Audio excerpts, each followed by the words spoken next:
बहुत बहुत आभार। माइक्रो वाला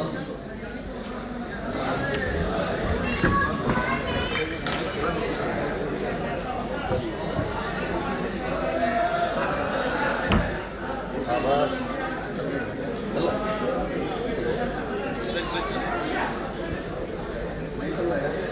चल गया चल रहा है।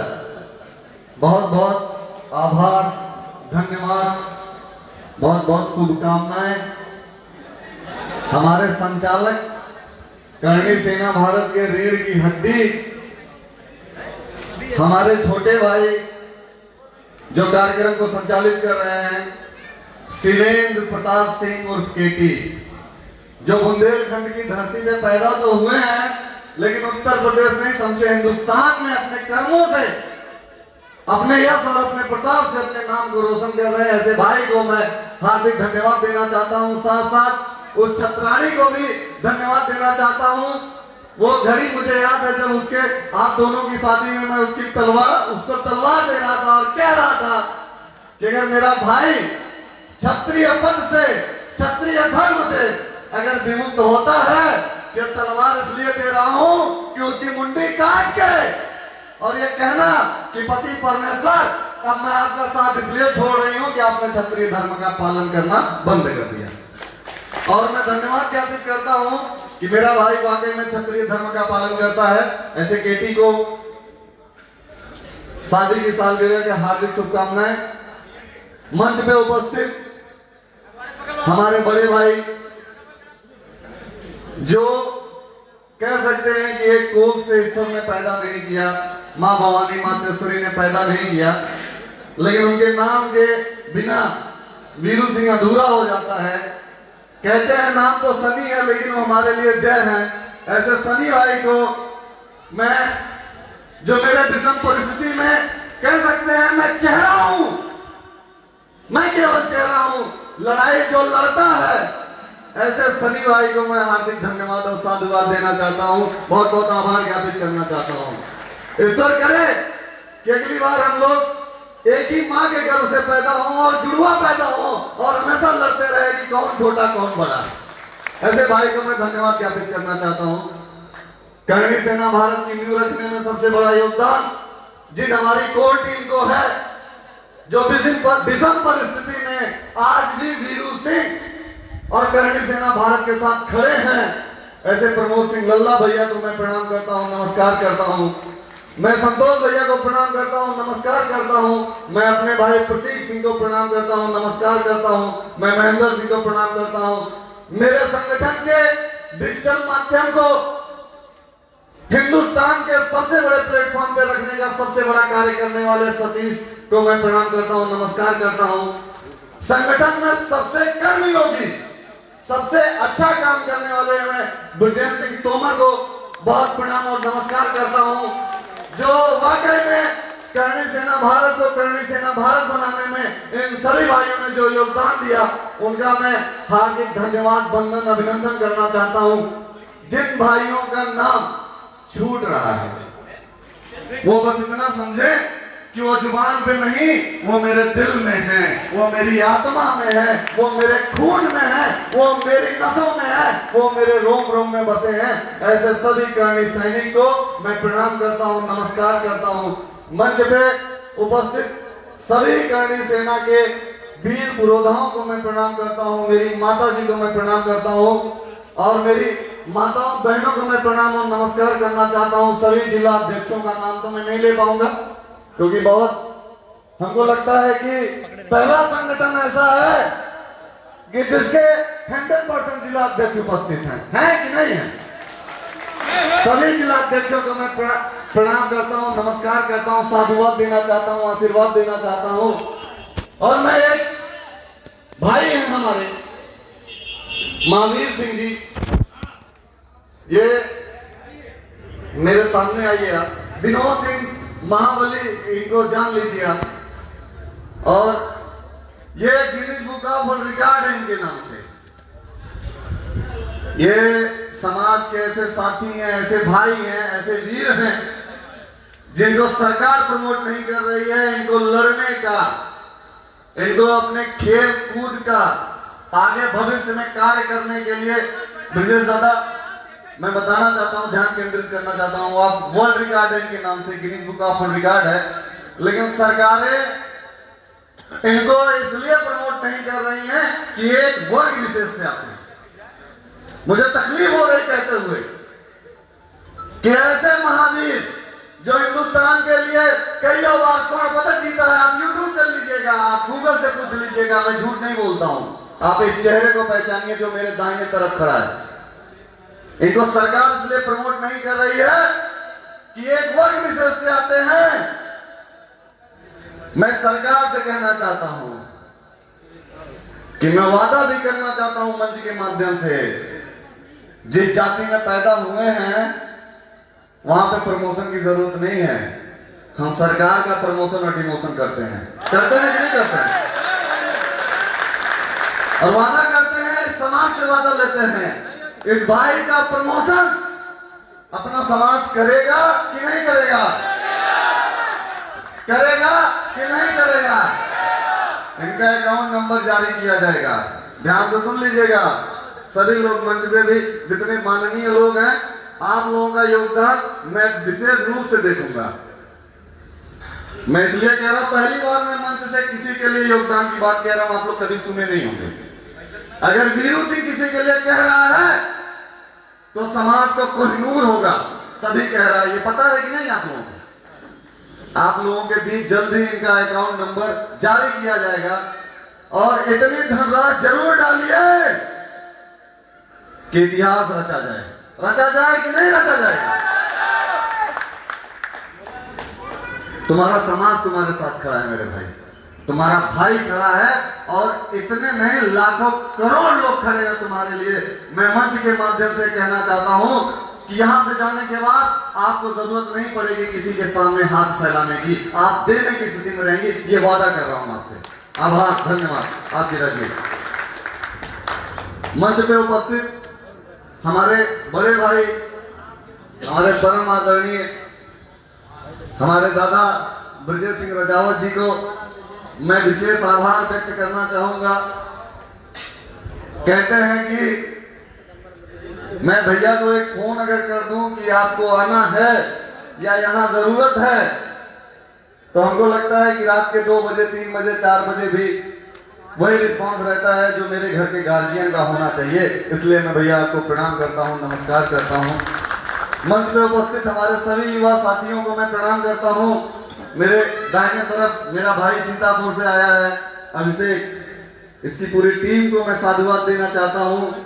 और जिस तरीके से लॉकडाउन में ये भाई समाज की सेवा कर रहा था दादा, मैं इसको फॉलो भी करता हूँ।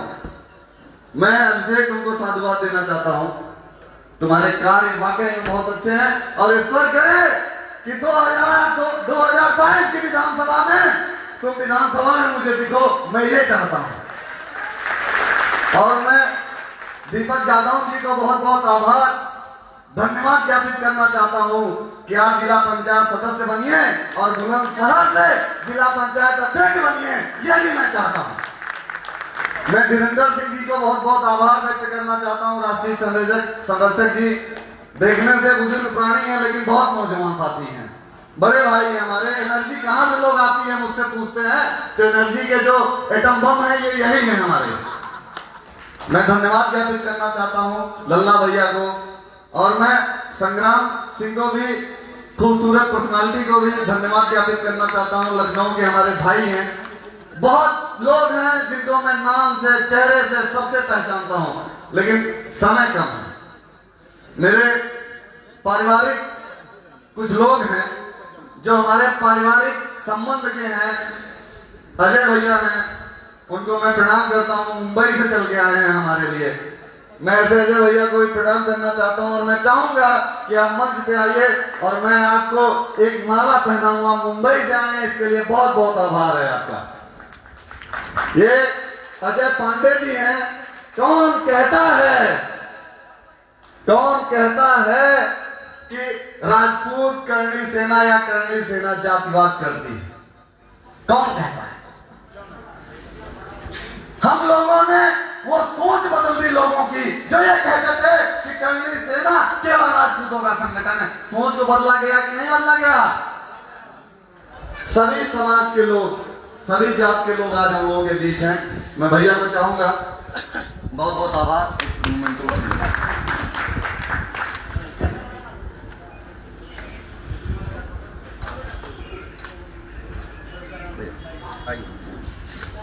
अब कार्यक्रम मंच पे सभी उपस्थित हमारे बड़े भाइयों से चाहूंगा कि मुझे इजाजत दें, मैं कुछ समाज और संगठन से रिलेटेड बातें कह पाऊंगा आप लोगों के बीच। जैसा कि आप लोगों को पता है कि नित्य प्रतिदिन समाज में कुरीतियां फैलती हैं। मैं नित्य प्रतिदिन इसलिए कहना चाहता हूं कि हर दिन हम उठते हैं नए उजाले के साथ, उठते हैं ना, लेकिन सो जाते हैं एक नए अंधेरे के साथ। हमको लगता है उजाला कहीं ना कहीं अंधेरे पे काबू नहीं कर पा रहा है, और हमारे जीवन में तमराज किलविस आ चुका है।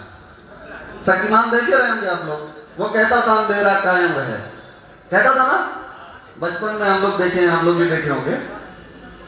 तो तमराज किलविस, इस SC/ST एक्ट, इस आरक्षण और तथा कथित गैर राजनीतिक पार्टियां और राजनीतिक पार्टियां,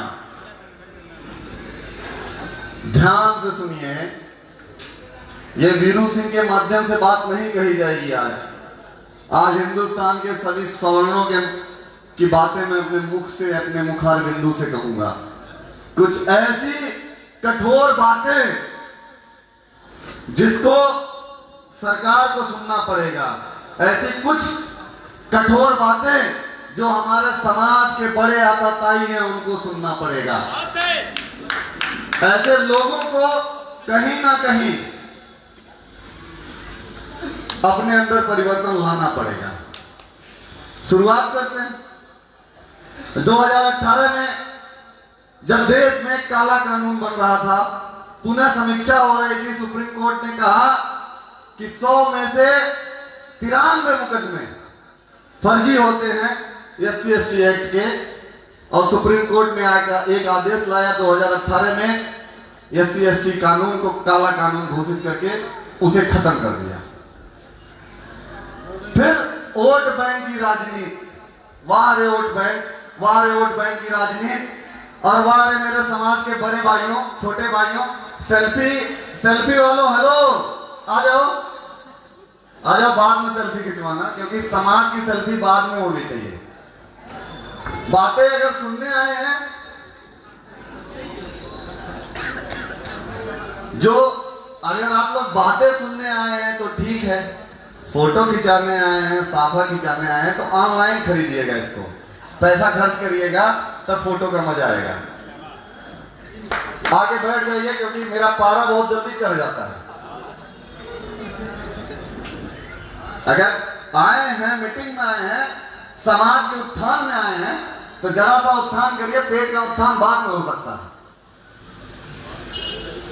बिना पानी पिए, बिना सोए, बिना भोजन किए हिंदुस्तान की धरा का एक एक इंच नापने की कोशिश हम लोग कर रहे हैं। क्या हमारे साथ नहीं खड़े हो तुम लोग?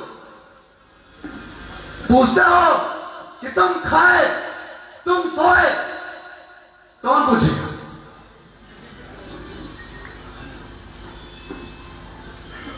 तकलीफ होती है देख के कि तुम जैसे लोगों के लिए हम लोग अपनी जवानी बर्बाद कर रहे हैं, अपना खून पसीना बहा रहे हैं। कब एक होगा ये समाज? कोई कुर्सी नहीं मिलेगी तो मैं चला जाऊंगा, किसी को बैठने की व्यवस्था नहीं मिलेगी, किसी को खाने की व्यवस्था नहीं मिलेगी। अरे सुनो, हमारी बहन की शादी नहीं है और तुम मेरे ससुराल में नहीं आए हो, समाज के कार्य में आए हो, संस्कार सीख के आओ। नहीं संस्कार सीखे हो, यहां से पलट के चले जाना, दोबारा मत आना। याद कर लो मेरी बात। संस्कार में रहना सीखो। क्षत्रिय धर्म का पालन कहता है कि हम सुयोग्य बने। सुयोग्य का मतलब है कि दुनिया में सबसे अच्छा बने। भगवान राम मानते हो, भगवान कृष्ण को मानते हो, बप्पा रावल को मानते हो, महाराणा सांगा को मानते हो, पृथ्वीराज चौहान को मानते हो, महाराणा प्रताप को मानते हो, उनके आदर्श की पूजा होती है। एक शब्द कहना चाहूंगा, राम से बड़ा राम का नाम है, राम का चरित्र है। पहले उस चरित्र को आप लोग अपने अंदर डालिए, तब समाज को एक करने की बात करिएगा। लोग कहते हैं कि वीरू सिंह है, समाज एक कर रहे हैं। मैं ये नहीं कहता हूं कि आप लोग तंज करते हो, डांट मारते हो। मैं ये समझता हूं कि आप आने वाली अपनी पीढ़ियों के ताबूत की आखिरी कील ठोक रहे हो। मैं ये महसूस करता हूं। जब मैं मरूंगा, जिस घाट पे जाऊंगा, हिंदुस्तान के हर जिले की रजिस्ट्रेशन की गाड़ी आएगी, आंखों में जरूर 2-4 लोगों के आंसू होगा। लेकिन तुम लोग सोचो कि मरने के बाद 4 कंधा नसीब होगा कि नहीं होगा? सोचो। समाज को एक करने की बात करने वाले लोग, फैशन में पगड़ी नहीं पहनता हूं मैं, समाज ने दायित्व दिया है मुझे कि तुम क्षत्रिय धर्म का पालन करो, ना कटो, ना झुको, ना बिको। और मंच के माध्यम से कहना चाहता हूं, धरती में कोई माई का लाल ऐसा नहीं है जो वीरू सिंह को झुका पाए, काट पाए और खरीद पाए।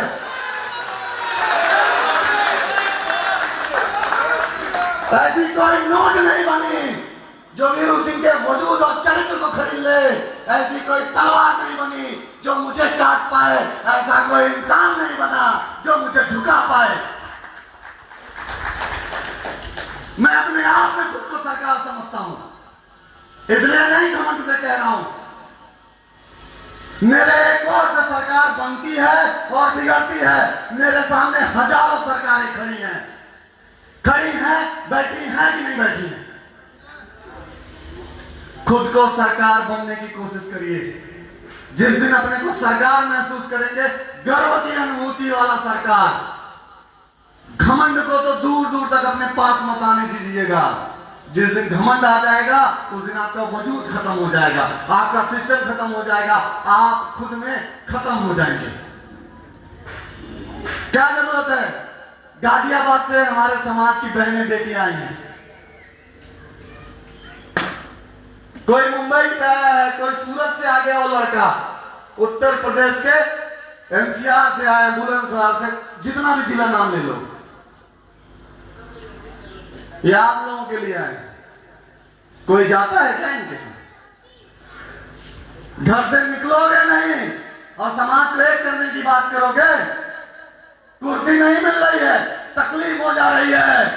सोचो, ऐसा कौन सा कर्म तुमने खराब किया कि तुम्हें एक प्लास्टिक की कुर्सी नहीं मिल रही है? सोचो इसको।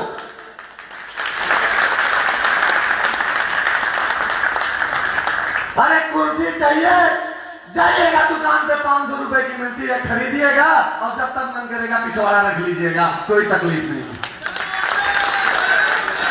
यहां उन्हीं को कुर्सी मिलेगी जो समाज के लिए काम करेंगे, जो राष्ट्र के लिए काम करेंगे, जो क्षत्रिय धर्म का पालन करते हुए हिंदुस्तान को एक करने की बात करेंगे। उनको कुर्सी मिलेगी, गद्दारों को कुर्सी नहीं मिलेगी।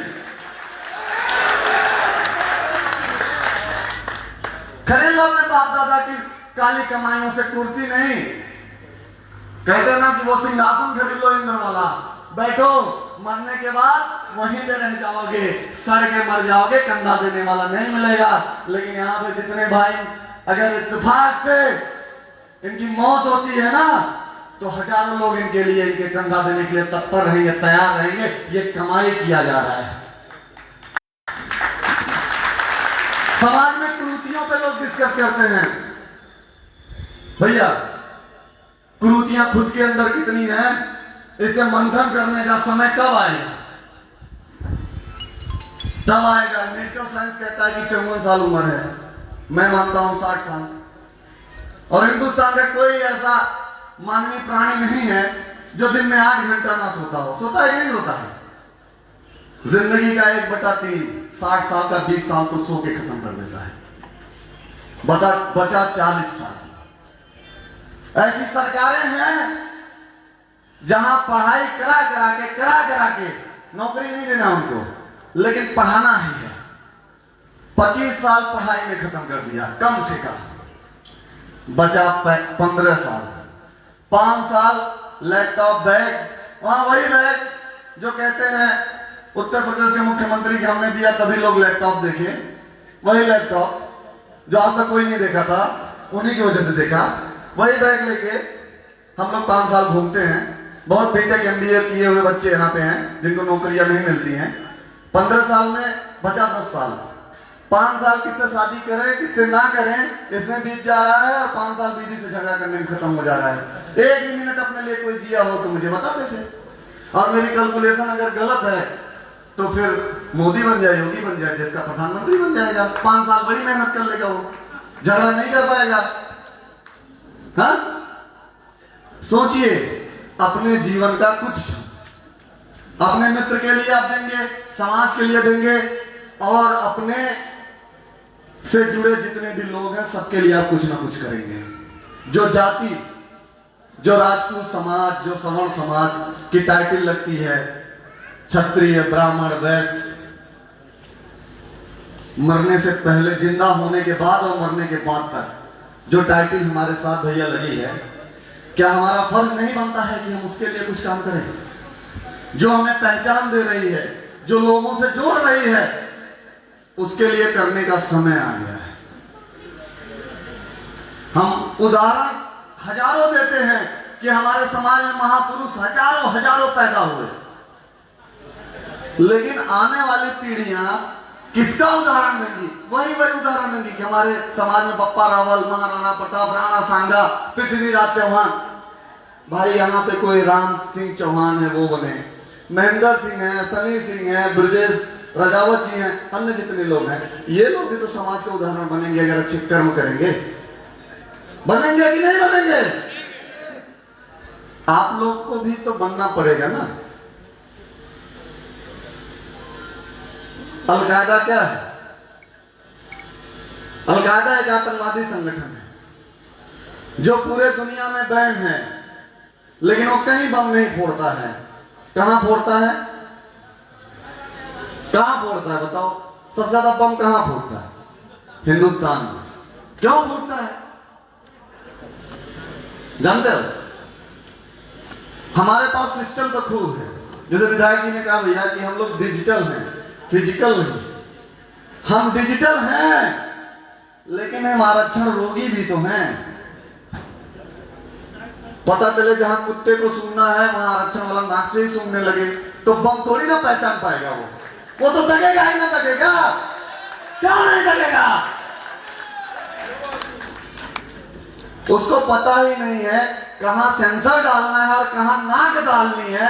जब वो पढ़ा ही नहीं है, उस लायक ही नहीं है, तो बम फूटेगा कि नहीं फूटेगा? विरोध तो यही है ना। पुल गिरते हैं, हाईवेज के पुल गिर जा रहे हैं, दिल्ली में मेट्रो का पुल गिर जा रहा है। भाई क्यों गिर जा रहा है? हमारे छत की भी कंक्रीट, छत जो लदा वो कंक्रीट सीमेंट सब उसी पहाड़ की है जिस पहाड़ से हाईवेज बन रहे हैं, जिस पहाड़ से मेट्रोज बन रही हैं। अंतर बस ये है कि हम पढ़े लिखे इंजीनियर हैं और वहां पे जो बना रहे हैं वो आरक्षण रोगी हैं। माननीय देश के प्रधानमंत्री जी ने कहा कि तरह तरह के परजीवी हैं, एक आंदोलन जीवी आ गए। किसानों को उन्होंने कहा मैं खेद व्यक्त करता हूं, मैं किसान का बेटा हूं और सभी किसान के बेटे हैं, क्योंकि मैं कहना चाहता हूं इस मंच पे, करणी सेना भारत के मंच के माध्यम से, कि सरकार, आप सरकार चला रहे हैं, लेकिन आप कंक्रीट खा के नहीं जी सकते, आप नोट खा के नहीं जी सकते, आप दाल चावल खा के ही जिंदा रहोगे। जो हिंदुस्तान का एक किसान पैदा करता है वही खाते हो और कहते हो आंदोलन जीवी। आप क्यों नहीं कहते हो कि हिंदुस्तान में एक और ब्रीड है कि नहीं?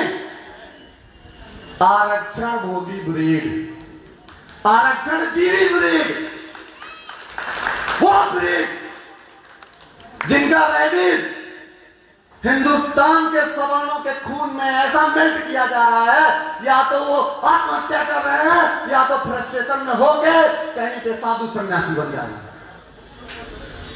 माननीय देश के प्रधानमंत्री जी से मैं निवेदन करूंगा कि पूरे दुनिया में 206 देश हैं, कहीं भी आरक्षण नहीं।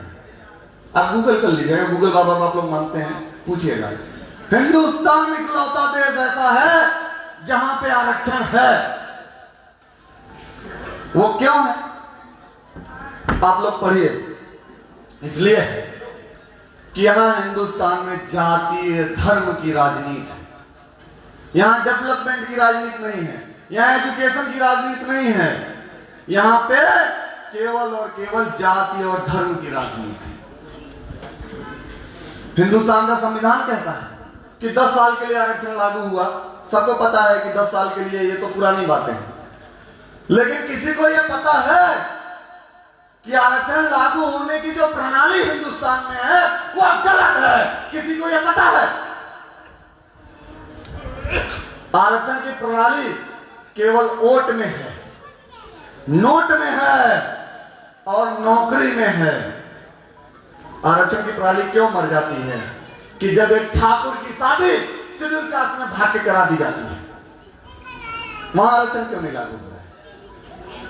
क्यों नहीं लागू हो रहा है? सवाल वीरू से पूछ रहा है मंच के माध्यम से। दादा आपके सामने, आपका छोटा भाई हूं, शायद कहीं गलत होगा, लेकिन मेरे अंदर का जो गुमार है वो मैं बोल रहा हूं।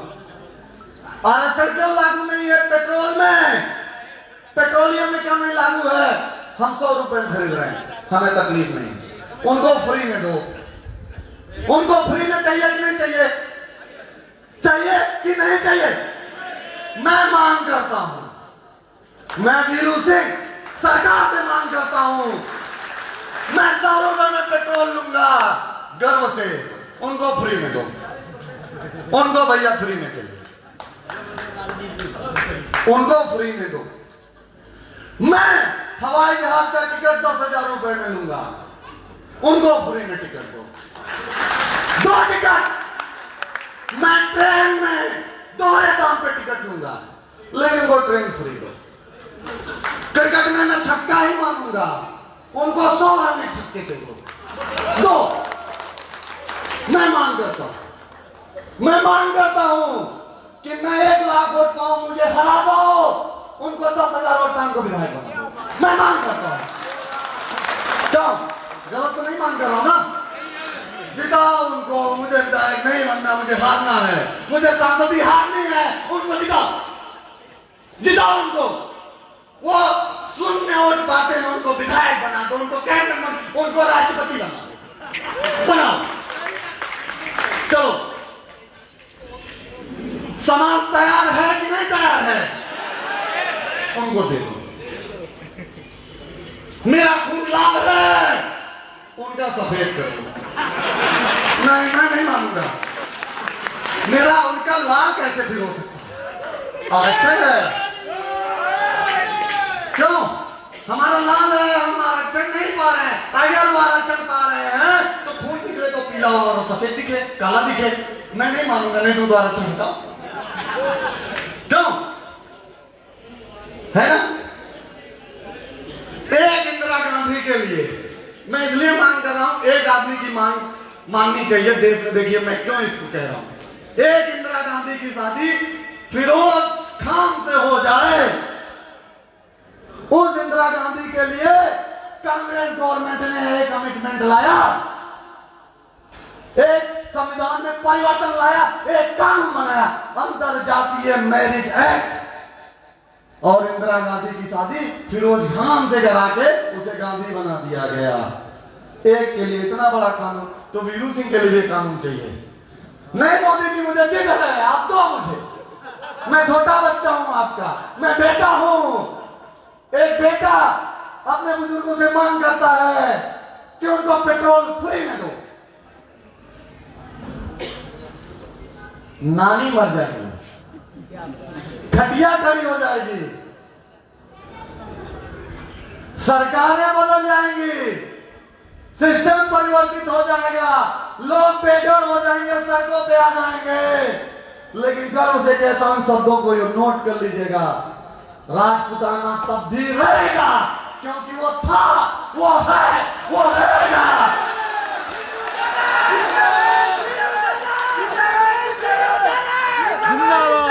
क्यों इसलिए कह रहा हूं इस बात को, इसका भी लॉजिक है दादा। लॉजिक इसलिए है कि आप तो रजवाड़े से आते हैं, आपको खूब पता है 500 रजवाड़े किसने दिया? जिसने 1.25 लाख जमींदारी दी देश को, जिसने 5,70,000 तालुकेदारी दी और अपने जमीन का 54% हिस्सा दान कर दिया, वो तब भी थे, तब भी हैं और आगे रहेंगे। हम वही हैं, हाँ हम वही हैं, हमें कोई नहीं हटा सकता, क्योंकि हिंदुस्तान के रगों में, हाँ वही आरक्षण जीवी, आपके भी रगों में रात के अंधेरे में किसी ने का खून हमारा ही होगा।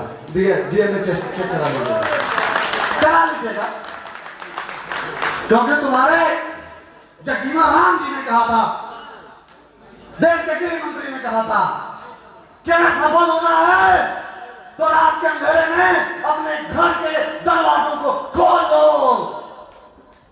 तभी तुम सरकार में आओ। कहीं ना कहीं हम हैं तुम में, हम हैं तुम में, कब तुम गद्दी पे हो। और सुनिए, ये मैं कह नहीं रहा हूं, बहुत ध्यान से सुनिएगा, इसको प्रवचन जो लेगा ना, अपने कान में ठेठी डाल के मेठ ले। मैं प्रवचन नहीं करता हूं। जिसको शांति पसंद है वो हरिद्वार के शांति कुंज में चले जाओ, यहां जरूरत नहीं है। और जिसको क्रांति पसंद है वो आए, साथ चले। वादा करता हूं, आने वाले कुछ साल दीजिए, सही सलामत रह गए, धरती पे वजूद रहा, तो महाराणा प्रताप को वो दिन नहीं लेते आया तो अपने जूते से सर पे पीटिएगा। ये वचन देता हूं आप लोगों के, ये कहना चाहता हूं।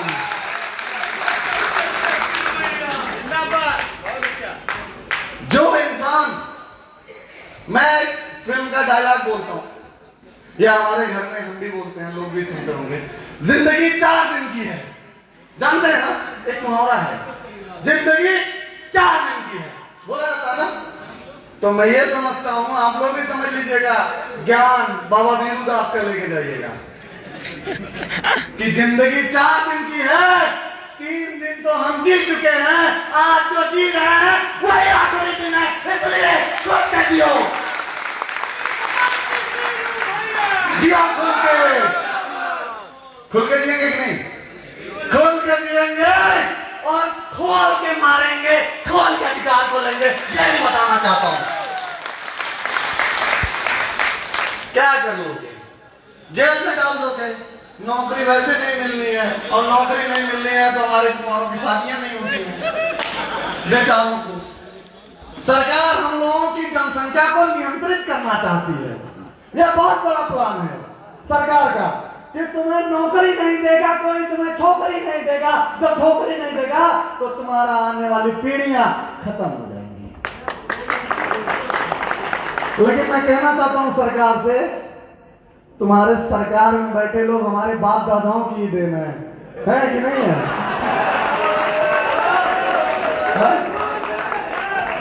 है कि नहीं? क्यों अमित बलिया वाले है कि नहीं? बाबा वीरूदास की ना नगरी से। इसलिए कह रहा हूं कि मेरी कुछ बातें ऐसी हैं कि जिनको गांठ बांध के रख लीजिएगा कि SC/ST एक्ट लगे तो ठाकुर एक्ट लगेगा। क्या है ठाकुर एक्ट? जो जिस भाषा में समझे उसे उस भाषा में समझाएंगे कि नहीं?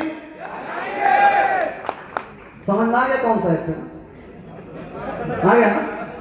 याद कर लीजिए। आरक्षण कहते हैं ना खेलेंगे, ना खेलने देंगे, खिलौने बिगाड़ देंगे। वजह बताऊं क्यों बोल रहा हूं? ये मैं नहीं कह रहा हूं, ये देश के प्रधानमंत्री जी अपनी रैलियों में कहते हैं। आप खेला बिगाड़ रहे हैं, तो हम सरकार बिगाड़ेंगे। क्या करेंगे?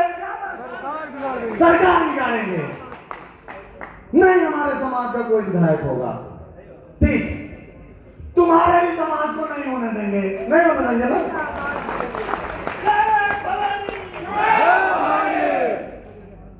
किनको होने देंगे? अब वजह बनती है किनको होने देंगे, क्योंकि देश की राजनीति हिजड़ों की राजनीति। मोदी हिजड़ों को जो ताली बजाते हैं उनको विधायक सांसद बनाएंगे कि नहीं बनाएंगे? क्योंकि वो भी चूड़ी पहन के घूम रहे थे, तुम भी पहन के घूम रहे हो। अंतर क्या है तुम में और उनमें? कम से कम वो देश नहीं लूटेंगे, वो स्वाभिमान और सम्मान नहीं लूटेंगे, वो हिंदुस्तान के इतिहास को नहीं लूटेंगे, क्योंकि वो तो ऑलरेडी ईश्वर के यहां से लूटे हुए हैं। हाँ? सरकार को ना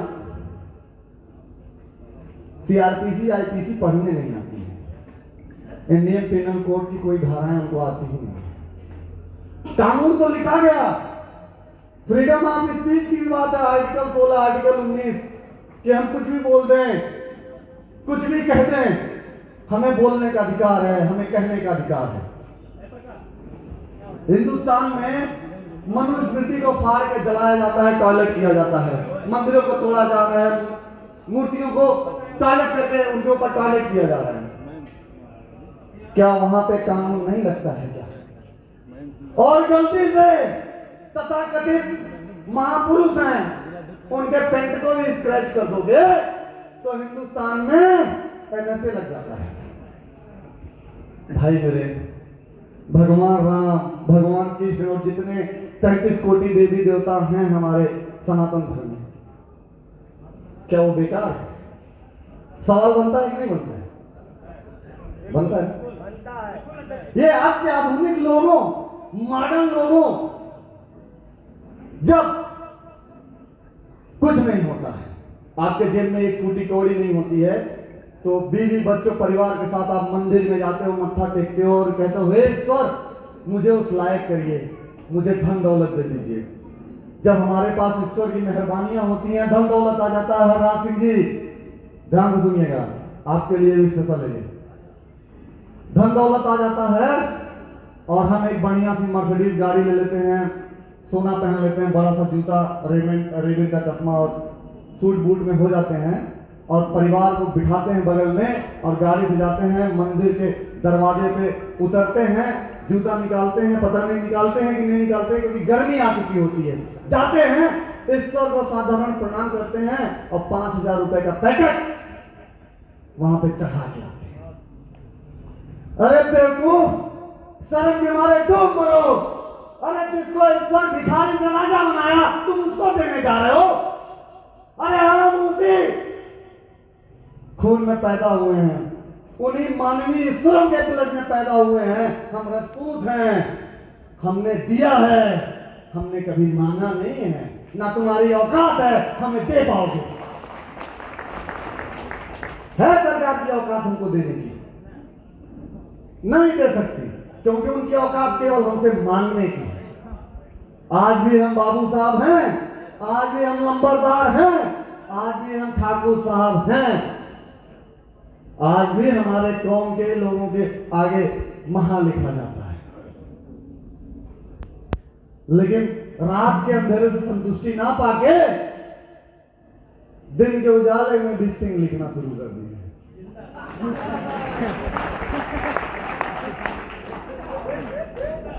कोई सिंह लिखे मुख्यमंत्री हो गया, उसको यह नहीं पता है कि और नाम की टाइटल इतनी ताकत देती है कि तुम प्रधानमंत्री भी हो सकते थे, लेकिन तुम सुधर नहीं पाए, तुम समझ नहीं पाए, तुम इज्जत नहीं कर पाए। क्यों? हम तो इज्जत के भूखे हैं। राजपूत के दरवाजे पे जाके प्यार से कहोगे तो 500 रोजवाड़े छोड़ो, अपने खाते का अकाउंट में पैसा जो भी ट्रांसफर कर देगा।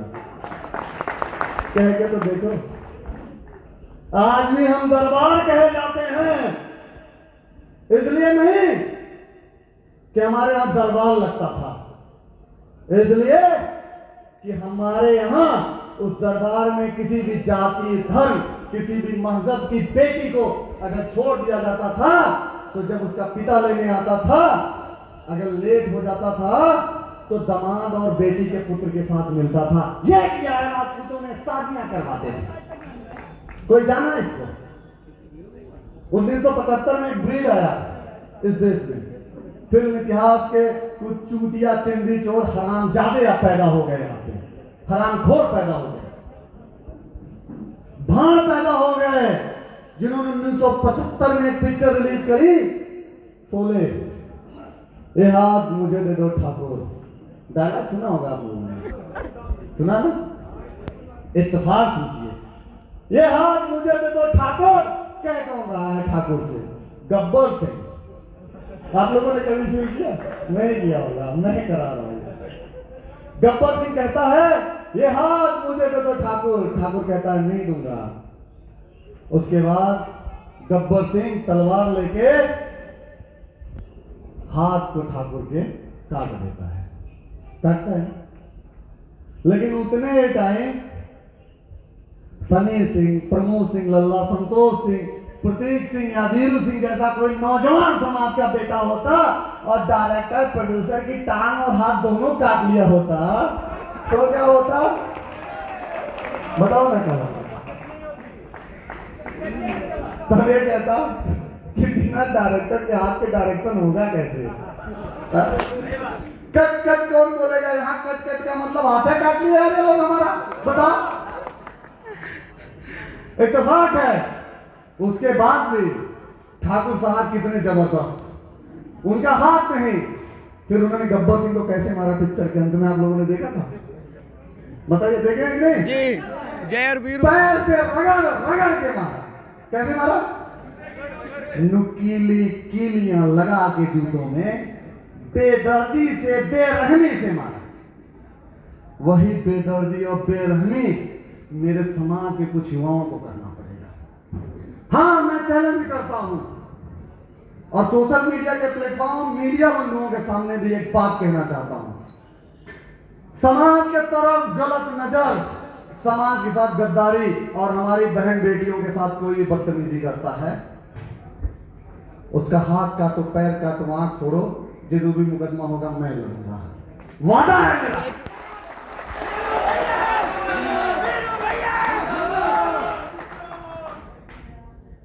मार के चौराहे पे टांग देंगे। कहां टांग देंगे? और नीचे लिखेंगे कि पहले इस्तेमाल करो, करेंगे कि नहीं? जिंदगी के साथ भी, जिंदगी के बाद भी मिलेंगे। और यहां नहीं सुधरोगे तो हमारा कांटेक्ट स्वर्ग में भी है और नरक में भी है। वहां तेल में फ्राई करवाएंगे, वहां भी कूटेंगे, ढंग से कूटेंगे, इतना कूटेंगे कि कहोगे दादा पैदा करना तो दूसरे देश में पैदा करना, हिंदुस्तान में तो मत ही पैदा करना।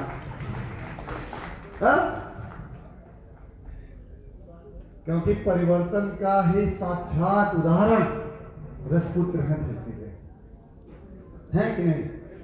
मेरी बातों से बोर हो रहे हैं तो बताइएगा, खत्म हाँ? अगर बोर होंगे तो बताइएगा।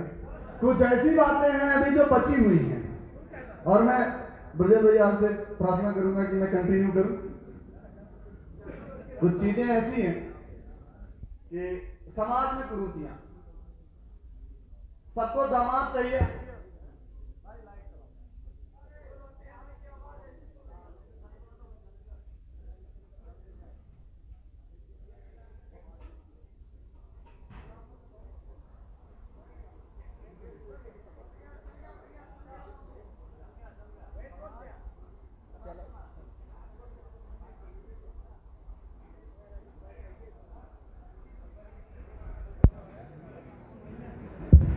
हाँ। समाज में समस्या है कि सबको दामाद चाहिए, आईएएस, आईपीएस, पीसीएस। जो मेन तकलीफ है, सबको गवर्नमेंट जॉब चाहिए, चाहिए कि नहीं? चाहिए तमाम बेटी का पति सबको सरकारी नौकर चाहिए, चाहिए कि नहीं चाहिए? लेकिन सरकारी नौकर बनने के लिए, नौकरी दिलाने के लिए, आरक्षण को खत्म करने के लिए अगर समाज का ये बेटा, ये भाई, ये लोग लड़ रहे हैं तो समय देने के लिए इन लोगों को तकलीफ होती है। तकलीफ इसलिए होती है क्योंकि उनको ये पता है कि महाराणा प्रताप पैदा हो जाए, पृथ्वीराज चौहान पैदा हो जाए, लेकिन मेरे घर में पैदा ना हो क्योंकि उसको मरना पड़ जाएगा। जिस दिन समाज जग जाएगा, केवल और केवल बच्चों को निकलने से पहले हाथ को ना पकड़ा जाए, उनसे ये ना पूछा जाए कि तुम करणी सेना की मीटिंग में जा रहे हो, कि सवर्ण समाज की मीटिंग में जा रहे हो, कि क्षत्रिय महासभा की मीटिंग में जा रहे हो, कि अन्य किसी संगठन में जा रहे हो, शायद परिवर्तन हो जाए, शायद परिवर्तन हो। इतना बार आपने चांस दिया लोगों को, एक बार हम पे भरोसा करके देखो। अगर हम पे भरोसा करेंगे, अगर रिवर्ट आपको ना बढ़िया मिले, अगर प्रत्युत्तर आपको बढ़िया ना मिले, हम तो न्यूटन का तीसरा लॉ अप्लाई करते हैं कि जिस स्पीड से बॉल मारोगे हमें, हम उसी स्पीड से छक्का मारेंगे, चूकेंगे नहीं। हम वही हैं जिनके लिए कहा गया 4 5 24 गज अंगुल राष्ट्र प्रमाण, ताव पर सुल्तान है मकचूक चौहान। मैं चौहान ठाकुरों के बेल्ट में हूं, ये पूरी चौहानों की बेल्ट है, ये पूरी चौहानों की बेल्ट है। हाँ, वहां पे एक बात कहना चाहता हूं कि मौका दे के तो देखिए हम लोगों को, हम वही अर्जुन हैं हम लोग कि हमें मछली नहीं दिखेगी, केवल आंख दिखेगी। कौन है रिस्क लेने के लिए समाज में? बहुत चंद लोग हैं जो आपके बीच हैं, जो समाज के लिए मरने और मारने के लिए तत्पर और तैयार हैं। कहां है कोई? समाज ने हमें को कुरीतियां हैं। SC/ST एक्ट पे हम लोग शुरू कर रहे हैं, आरक्षण के लिए संघर्ष किया जाएगा और समाज में जितने हमारे बड़े बुजुर्ग हैं उनका आशीर्वाद केवल मिलता रहे, छत्र छाया मिलता रहे। और वादा करना चाहता हूं मंच के माध्यम से कि आपके बीच हम लोग हैं और रहेंगे, मरते दम तक एक वचन देना चाहते हैं कि समाज को ना बटने देंगे, ना बिकने देंगे, ना झुकने देंगे। ये वादा है मेरा। धन्यवाद। एक बार पुनः मंच पे उपस्थित सभी लोगों को मैं प्रणाम करता हूं, नमस्कार करता हूं। करणी सेना भारत के संयोजक, कार्यक्रम संयोजक राम सिंह चौहान, मोनू भदौरिया को मैं बहुत बहुत साधुवाद देना चाहता हूं। KT तोमर को साधुवाद देना चाहता हूं। सभी जिला अध्यक्षों को, मंडल अध्यक्षों को, बस्ती के मंडल अध्यक्ष आए हैं उनको भी बहुत बहुत आभार। सभी मंडल अध्यक्षों को बहुत बहुत धन्यवाद। जिला अध्यक्षों को, हमारे कर्णी सैनिकों को, ब्लॉक अध्यक्ष, विधानसभा अध्यक्ष, जितने भी अन्य पदाधिकारी आए हुए हैं सभी को मैं साधुवाद देना चाहता हूं। यहाँ पे आप लोग आए, बलिया जिला अध्यक्ष को मैं आभार व्यक्त करना चाहता हूं। मैं खास करके आभार व्यक्त करना चाहता हूं मऊ जिला अध्यक्ष भाव देवेंद्र सिंह जी। आप आइए, आपके बारे में कुछ मुझे बताना भी है। देवेंद्र सिंह जी कहाँ हैं आप? आइए, इनको आप लोग देखिए, कुर्सी घुमा के देखिए देवेंद्र सिंह को। इनके बारे में आएंगे तो मैं बताऊंगा इन्होंने जो इतिहास रचा है, गौरवशाली इतिहास। देवेंद्र सिंह परिहार, वारस मऊ के शेर। वैसे तो तुम पैदा भाई आजमगढ़ में थे। मैं देवेंद्र सिंह परिहार जी, आप इनकी वीडियो देखे होंगे, देखे थे ना? एक थे माननीय किसी पार्टी के प्रदेश बड़े पदाधिकारी, उन्होंने ठाकुरों को गाली दे दिया।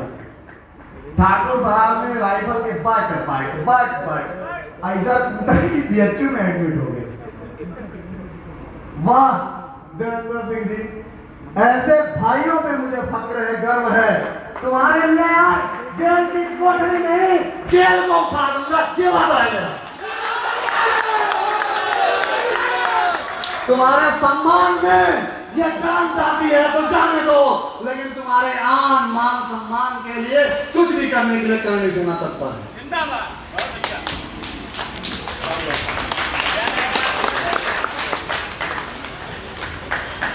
साल लो भैया।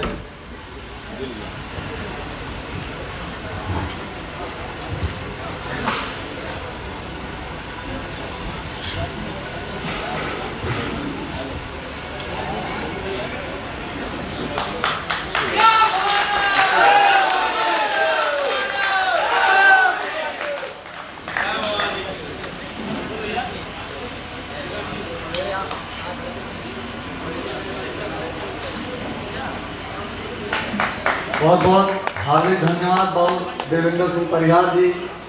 आपने क्षत्रिय धर्म का पालन करते हुए जिस तरीके की समाज में आताताई हैं जिन्होंने हमारे समाज पे गलत टिप्पणी करी, मैं ये कतई नहीं करता हूं कि आप। धन्यवाद जिला अध्यक्ष बलिया जी को बहुत बहुत आभार। एक बात कहना चाहता हूं बहुत देवेंद्र सिंह आपके लिए कि जब इनके यहाँ मुझे जाना था, इन्होंने एक कार्यक्रम रखा था, मैं मऊ जा रहा था, मऊ का कार्यक्रम था, तो एक आदमी को रोकने के लिए 13 थानों की पुलिस लगी थी। वो शहर बहुत देवेंद्र सिंह है, इनको रोकने के लिए रैपिड एक्शन फोर्स और सीआरपी लगी थी इनको घर में। और ये वहां के कोतवाल और एसपी से बोल रहा है वीरू भैया आ गए तो मैं सुरंग खोद के जाऊंगा, लेकिन मैं जाऊंगा जरूर। राजपूताना। और यहीं पे बात खत्म नहीं होती है। सरकार के प्रशासन मऊ का इतना डर गया कि उन्होंने आजमगढ़ के प्रशासन से संपर्क किया और मैं इत्तेफाक से अपने गांव में था। उन्होंने कहा भाई अध्यक्ष जी को तो मैं कंट्रोल नहीं कर पा रहा हूँ, आप लोग किसी तरीके से राष्ट्रीय अध्यक्ष जी को मना लीजिए, वो मऊ ना आए। उसके बाद हमारे जिले के एसपी, एडिशनल एसपी, जितने भी प्रशासनिक अमला, पीएससी लेके आप लोग तो सभी लोग गए थे और रोक गया। जब हमें नहीं, हमने कहा ठीक है भाई नहीं जाएंगे, तब जाके उन लोगों ने कहा ठीक है बहुत देवेंद्र सिंह अब आप सुकून से बैठिए। इन्होंने कहा सुकून हमको नहीं है, हम तो तुम्हारा सुकून उड़ाने के लिए बैठे हैं। अगर हमारे स्वाभिमान सम्मान पे तुम चोट पहुंचाते हो, हमारे माँ को और हमारे समाज को गाली देते हो, तो एक बार नहीं हजारों बार कूटेंगे, कूटते रहेंगे। उसके लिए आपको बहुत बहुत धन्यवाद। मैं चाहूंगा कि आप दो शब्द आप जरूर बोलें। धन्यवाद। जय माता दी। मैं अपने सभी बड़े भाइयों और छोटे भाइयों से यह निवेदन करूंगा कि सभी लोग एक मंच पर आवे, तभी हम लोगों का मान मर्यादा बढ़ेगा, और नहीं तो कोई भी